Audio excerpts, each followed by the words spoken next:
Cruise lines want you to spend more money while thinking you're getting a deal. And if you don't understand the small systems working behind the scenes, you can easily overpay before the trip even starts. Waste hours once you board, and spend the entire vacation dealing with crowds, lines, and hidden charges. But experienced cruisers know something different. They don't fight the system, they quietly use it. And by the end of this video, you'll know 11 cruise tricks that let you outsmart the cruise lines, protect your wallet, and make the entire trip smoother from the moment you book until the day you walk off the ship. So let's start with the phase most passengers completely ignore, the booking phase. Phase 1. Booking smarter than the cruise line. Watch the price after you book. Here's something most passengers never realize. Cruise prices move constantly. Sometimes the same cabin drops hundreds of dollars after you've already booked. Your action here is simple. After booking, check the cruise price every couple of weeks. If the price drops before final payment, you can often request a price adjustment or onboard credit. Why this matters is obvious. Many passengers assume once they book, the price is locked forever. It isn't. What goes wrong if you skip this is simple. The couple in the cabin next to you might have paid $300 less than you for the exact same room. So pro tip.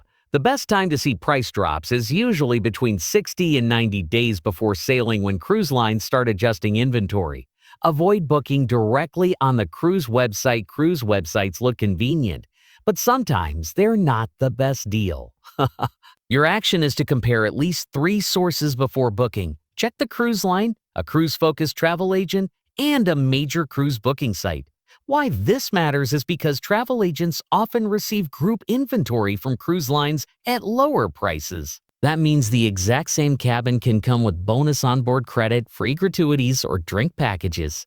If you skip this step, you could miss out on hundreds in extras without even realizing it. Insider detail: many agents receive perks cruise lines don't advertise publicly.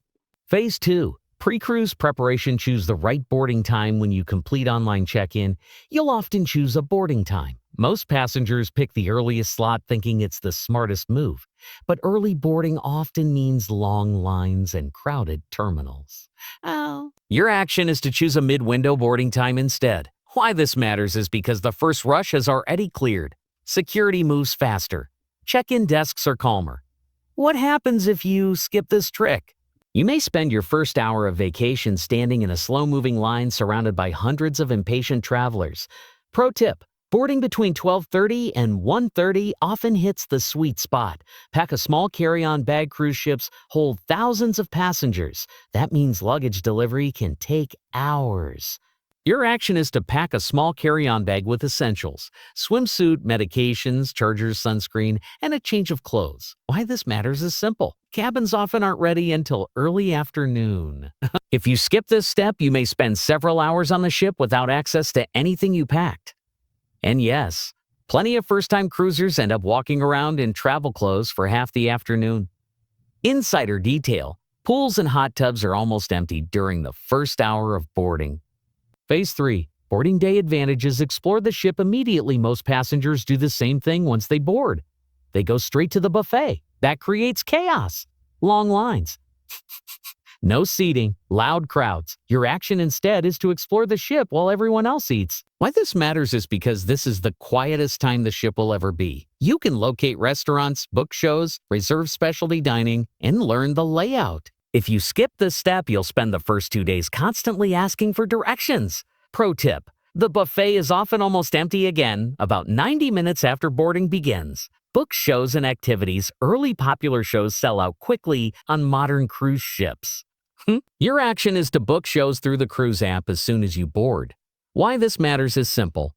Entertainment slots disappear fast on large ships. Skip this step and you may find every primetime show fully booked for the entire week. Insider detail: some cruise lines quietly release additional show seats later in the week, but the best times are usually gone. Phase 4. Onboard spending control. Avoid the first day spa sale on embarkation day. The spa will advertise biggest specials. Massages, treatments, and packages at what looks like a discount. But here's the trick. These are rarely the lowest prices of the week. Your action is to wait until port days. Why this matters is because spa demand drops when passengers leave the ship. Prices often drop dramatically. If you skip this trick, you could easily pay $50 to $100 more for the same treatment.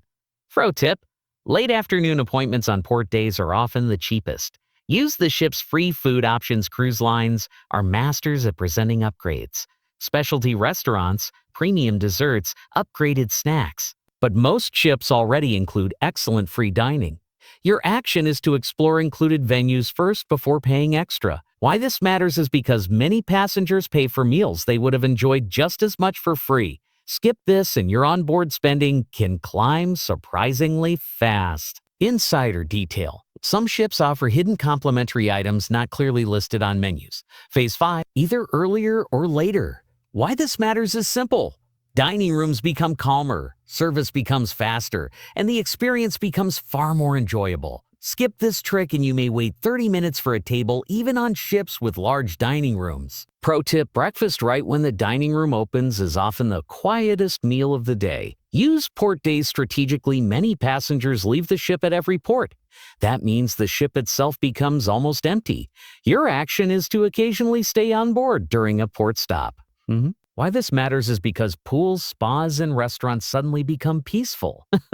What happens if you skip this? You may spend the entire week fighting crowds for every chair and hot tub. Insider detail: photographers, spa staff, and some shops quietly run better deals during port days to attract the smaller crowd on board.